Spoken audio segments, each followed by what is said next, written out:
आप सब लोग आशा करता हूँ कि आप सब लोग बहुत अच्छे होंगे, मस्त होंगे, स्वस्थ होंगे। दोस्तों 71वीं बीपीएससी के फॉर्म आ चुके हैं। इसमें जितने भी नॉर्मल भाई बहन और दिव्यांग भाई बहन अप्लाई करना चाहते हैं, जो आईएएस लेवल की तैयारी कर रहे हैं, वो इसमें फॉर्म फिल कर सकते हैं। इसमें दिव्यांग जनों की कितनी सीट है, नॉर्मल जनों की कितनी सीट है, कौन कौन दिव्यांग इसमें अप्लाई कर सकते हैं, कौन नहीं कर सकते हैं, कितनी एज मांगी गई है, क्वालिफिकेशन क्या होना चाहिए, इन सब बातों से रिलेटेड मैं इस वीडियो में आपको सब कुछ बताने वाला हूं। कब से शुरू हो गए हैं, कब तक फॉर्म फिल किए जाएंगे, ये सब चीजें इसमें वीडियो में आपको बताई जाएगी। तो जितने भी दिव्यांग भाई बहन या नॉर्मल भाई बहन ऐसे हैं जो अपनी हाई लेवल की तैयारी कर रहे हैं, आईएएस लेवल की, या और बहुत अच्छे पद पे वो जाना चाहते हैं और वो रेगुलर तैयारी कर रहे हैं बहुत अच्छे से, तो इस वीडियो को जरूर देखना, आपके लिए बहुत इंपॉर्टेंट वीडियो है। और अगर आप बिहार से हैं या अदर स्टेट से है तो भी आप इसमें अप्लाई कर सकते हैं, लेकिन जो बिहार के स्थायी निवासी है उन लोगों को बेनिफिट इसका मिलेगा, क्योंकि अदर स्टेट के लोगों को यहां पर जनरल क्वालिफाइड करना पड़ेगा। तो जितने बिहार से दिव्यांग भाई बहन हैं उनके लिए तो बहुत ही अच्छा बेनिफिट है, और अगर वो सही में तैयारी कर रहे हैं तो वो इस फॉर्म को जरूर अप्लाई करना। चलो हम देख लेते हैं क्या क्या कंडीशन है, किस पोस्ट पर किस विभाग में कितनी वैकेंसियां है। जितने भी नॉर्मल भाई बहन है वो आराम से यहाँ पर देखते रहेंगे। मैं दिव्यांग जनों का बता रहा हूँ। यहाँ पर देखो, जो सबसे पहली पोस्ट है यहाँ पर वो है अनुबंध पदाधिकारी वरीय उप समाहर्ता बिहार प्रशासन सेविक, यानी सब डिविजनल ऑफिसर और सीनियर डिप्टी कलेक्टर। ये पहली पोस्ट है। इसमें अगर मैं दृष्टिबाधित दिव्यांगों की बात करूं तो उनकी एक पोस्ट है। डेफ वाले जो एचआई वाले हैं उनकी भी एक पोस्ट है। ओएच कैटेगरी में जो एलडी कैटेगरी वाले हैं लोकोमोटर, उनकी एक पोस्ट है। और एमडी कैटेगरी वाले मल्टीपल डिसेबल्ड, और उसमें कई सारी कैटेगरी आ जाती है, उसमें भी एक पोस्ट है। यहाँ पर न्यूनतम आयु इसमें चाहिए 22 वर्ष। बाकी मैक्सिमम कितनी चाहिए वो मैं आगे सब कुछ बताऊंगा। इसके बाद अपर निबंधक, संयुक्त अपर निबंधक मतलब सब रजिस्ट्रार और ज्वाइंट सब रजिस्ट्रार, इसमें दिव्यांगों की सीट नहीं है, इसमें नॉर्मली अप्लाई कर सकते हैं। और श्रम अधीक्षक यानी लेबर सुपरिटेंडेंट, इसमें भी दिव्यांगों की पोस्ट नहीं है, इसमें नॉर्मल अप्लाई कर सकते हैं। इसके अलावा अगली पोस्ट है कैन ऑफिसर यानी ईक पदाधिकारी गन्ना उद्योग विभाग में। यहाँ पर डेफ की एक पोस्ट है, जो एचआई वाले हैं उनकी यहाँ पर एक पोस्ट है। फिर इससे आगे अगर हम देखें तो रेवेन्यू ऑफिसर जो होते हैं राजस्व अधिकारी एवं इसके समकक्ष, और तो इसमें ओएच की एक पोस्ट है और मल्टीपल डिसेबल्ड की एक पोस्ट है। यहाँ पर आगे अगर हम देखें तो इसमें प्रखंड पंचायत राज पदाधिकारी यानी जो ब्लॉक पंचायत राज ऑफिसर होते हैं उनकी यहाँ पर डेफ के लिए एक पोस्ट है। फिर आगे जो है सहकारिता प्रसार पदाधिकारी यानी कोऑपरेटिव एक्सटेंशनल ऑफिसर जो होते हैं ना, उनकी यहाँ पर वीआई की 5 पोस्ट है, और डेफ वालों की एचआई वालों की भी 5 पोस्ट है। ओएच लोकोमोटर डिसेबिलिटी वालों की 4 पोस्ट है, और मल्टीपल डिसेबल्ड वालों की भी यहाँ पर 5 पोस्ट है। इसके अलावा प्रखंड अनुजाति एवं अनुसूचित जाति अनुसूचित जनजाति जो अधिकारी होते हैं उसमें पोस्ट नहीं है। हाँ, प्रखंड अल्पसंख्यक कल्याण पदाधिकारी, अगर इसमें देखें ये वेलफेयर माइनॉरिटी वेलफेयर में, यहाँ पर वीआई की 5 पोस्ट है, और डेफ वालों की भी 4 पोस्ट है, ओएच वालों की भी 5 पोस्ट है, और मल्टीपल डिसेबल्ड वालों की भी यहाँ पर 5 पोस्ट है। तो इस तरीके से अगर मैं टोटल बात करूं तो दिव्यांग जनों की यहाँ पर वीआई वालों की 11 पोस्ट है, डेफ वालों की भी यहाँ पर 12 पोस्ट है, ओएच कैटेगरी वालों की भी यहाँ पर 11 पोस्ट है, और मल्टीपल डिसेबल्ड के अगर कोई है तो उनकी भी यहाँ पर 12 पोस्ट है। आगे अगर हम देखें इसमें वित्तीय प्रशासनिक पदाधिकारी जो होते हैं, फाइनेंस जो डिपार्टमेंट से रिलेटेड है, इसमें दिव्यांग जनों में डेफ की एक पोस्ट है, ओएच वालों की भी एक पोस्ट है, और मल्टीपल डिसेबल्ड वालों की भी एक पोस्ट है।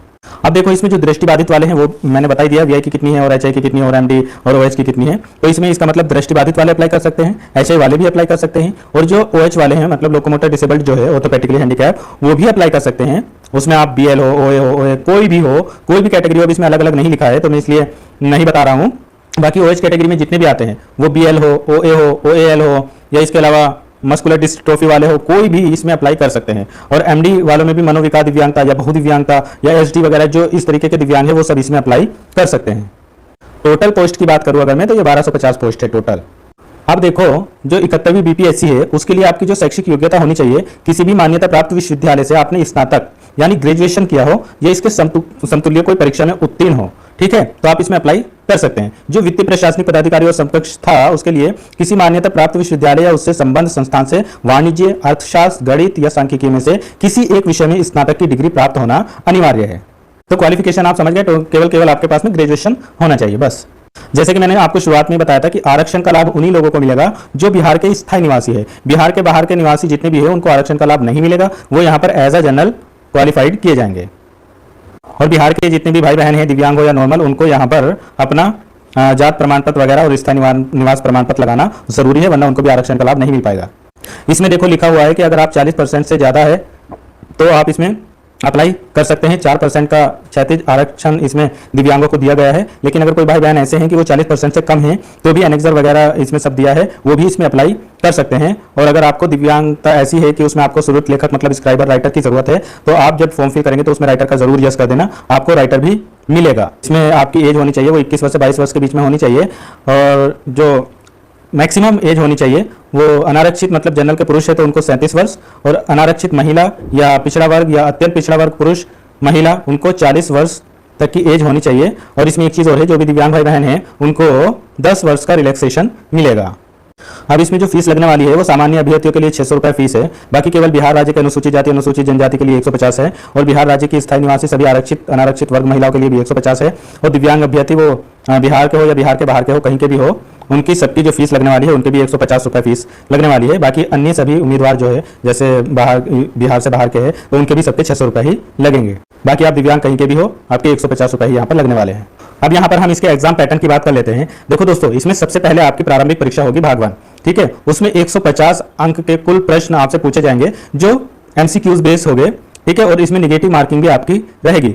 इसमें लिखा है प्रारंभिक परीक्षा महज जांच परीक्षा होगी जिसके आधार पर मुख्य परीक्षा हेतु उम्मीदवारों का चयन किया जाएगा। मुख्य परीक्षा के लिए चुने जाने वाले उम्मीदवारों की संख्या कुल संसूचित रिक्तियों की 10 गुना होगी। कोटिवार समान कट ऑफ अंक प्राप्त करने वाले सभी उम्मीदवारों का चयन मुख्य परीक्षा के लिए किया जाएगा। अब इसमें देखो, आपको जो सामान्य वर्ग के हैं उनको 40% लाना ही लाना है, पिछड़े वर्ग वालों को 36.5%, अत्यंत पिछड़ा वर्ग वालों को 34%, और अनुसूचित जाति जनजाति और महिला तथा जो दिव्यांग भाई बहन है उनको 32% इसमें लाना ही लाना है।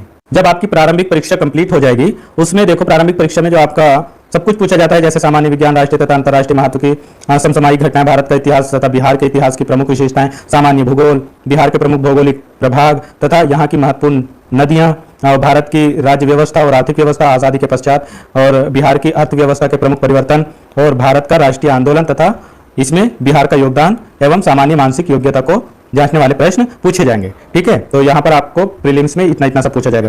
फिर उसके बाद में आपकी मुख्य लिखित परीक्षा होगी भाग 2, जिसमें सामान्य हिंदी के 100 अंक वाले प्रश्न पूछे जाएंगे जिसमें से आपको 30% लाना ही लाना होगा। और इसमें लिखा है कि निम्नलिखित ऐच्छिक विषय में से एक विषय का चयन करना होगा जो 100 अंक का होगा, जो MCQ बेस होगा। उसके बाद में सामान्य अध्ययन प्रश्न पत्र, इसमें 300 अंक, सामान्य अध्ययन द्वितीय प्रश्न पत्र, इसमें भी 300 अंक, और निबंध, इसमें भी 300 अंक आपको मिलेंगे। बाकी ये पूरा सब कुछ इसमें दिया हुआ है, क्या क्या पूछा जाएगा, कितना क्या रहेगा। कृषि विज्ञान, पशुपालन तथा पशु चिकित्सा विभाग, मानव विज्ञान, वनस्पति विज्ञान, ये सब कुछ आप इतना तो जानते ही होंगे अगर आप तैयारी कर रहे होंगे। फिर उसके बाद में जब आप इसमें पास हो जाएंगे, सब कुछ हो जाएगा आपका, तब आपका इंटरव्यू होगा और आपको सिलेक्शन फिर बाद में मिल जाएगा। ये फॉर्म फिल होना शुरू हो गए हैं 2/6/2025 से, मतलब 2 जून से, और बहुत ज़्यादा टाइम आपको नहीं दिया गया है, केवल और केवल 28 से 30 दिन का ही समय दिया गया है, यानी 30 जून 2025 इसकी लास्ट डेट रहने वाली है। अब इसको आप ऑनलाइन अप्लाई कर सकते हैं, अपने मोबाइल से कर सकते हैं, या आप किसी साइबर कैफे पे जाके करवा सकते हैं। आप अपने से करेंगे तो ज़्यादा बेटर रहेगा, क्योंकि उसमें चीज़ों को आप अच्छे से देख लेते हैं। अगर ज़्यादा से ज़्यादा लोग कहेंगे कि किस तरीके से फॉर्म फिल करना है ये भी बता दो, तो मैं उसकी भी लिए एक वीडियो बना दूंगा। बाकी